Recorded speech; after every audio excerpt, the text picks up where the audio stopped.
कुछ दिनों पहले मेरे साथ एक किस्सा हुआ। मैं सोसाइटी की पार्किंग से अपनी टू व्हीलर निकाल कर कहीं जाने की जल्दी में थी कि सोसाइटी के एक सीनियर मेंबर ने मुझे रोक लिया और मुझसे कहने लगे कि मेरी टू व्हीलर उनके कार के इतने पास खड़ी होती है कि उसकी वजह से उनके कार के डोर पे डेंट लग गया और उनको 7,500 का खर्चा आ गया और मुझे इसकी रिस्पॉन्सिबिलिटी लेनी चाहिए। मैंने कहा देखिए सर, मेरी टू व्हीलर आपकी कार के सामने खड़ी होती है, ना कि आपकी कार के बाजू में। और हो सकता है कि किसी ने शायद अपनी गाड़ी लगाने के लिए मेरी गाड़ी वहां से हटा दी होगी और यहाँ लगा दी होगी।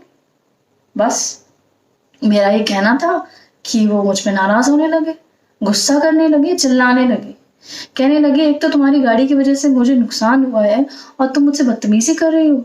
तुम्हें अपने एक्शंस की रिस्पॉन्सिबिलिटी लेनी चाहिए, तो तुम मुझसे आर्ग्यूमेंट कर रही हो। अरे तुम रेंट वालों को पार्किंग नहीं मिलती है, सड़क पे खड़ी करते हो तुम अपनी गाड़ी, और तुम्हें यहाँ पार्किंग मिला है तो तुम इस तरीके से बदतमीजी कर रही हो। बड़ों से तुम्हें ऐसे बात करना सिखाया गया है? तुम रेंट वाली हो, अपनी लिमिट में रहो। मैं रेंट वाली हूँ। मैं रेंट वाली हूँ, इसका ये मतलब है कि मैं इस सोसाइटी में रहने के लायक नहीं। मैं रेंट वाली हूँ, इसका ये मतलब है कि आप मुझे जिस तरह चाहे उस तरह ट्रीट कर सकते हैं।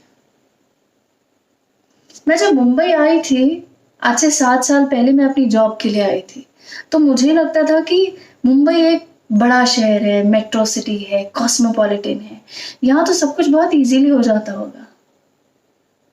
शुरू के कुछ दिन मैं पीजी में रही। पीजी के तो टर्म्स एंड कंडीशंस बहुत ज्यादा डिफाइंड थे।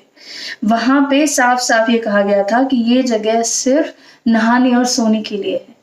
वीकेंड्स पे और छुट्टियों पे आप घर पे नहीं रह सकते, क्योंकि पीजी ओनर्स को अपनी प्राइवेसी चाहिए। खैर, जैसे तैसे मैंने वो दिन निकाले और जब थोड़ा सैलरी हाइक हुआ तो मुझे लगा कि मैं एक छोटा सा फ्लैट रेंट पे लेके अकेले अलग से रह सकती हूँ। कम से कम मुझे अपनी स्पेस तो मिलेगी, अपनी फ्रीडम तो मिलेगी। लेकिन वो गलत फहमी भी मेरी बहुत जल्दी दूर कर दी गई। इन 7 सालों में मैंने कुछ 5 फ्लैट बदले और कुछ सवाल मुझसे इन 7 सालों में बार बार पूछे गए। कुछ रोक टोक मुझ पे बार बार लगाई गई। अकेला रहेगा? रेंट दे पाएगा? जॉब पक्का है ना? हिंदू है ना? अच्छा, कास्ट क्या है? शादी क्यों नहीं हुआ अब तक? मांस मच्छी खाता है? ड्रिंक तो नहीं करता? अच्छा, बॉयफ्रेंड और लड़का लोग घर में नहीं आना चाहिए, घर में कीला नहीं ठोकना, छेद नहीं होना चाहिए, पेट्स नहीं पालना, पार्किंग नहीं मिलेगा, सोसाइटी से कंप्लेंट नहीं आना चाहिए, और रेंट एग्रीमेंट में रेंट आधा मेंशन करेगा, जमता है तो लो।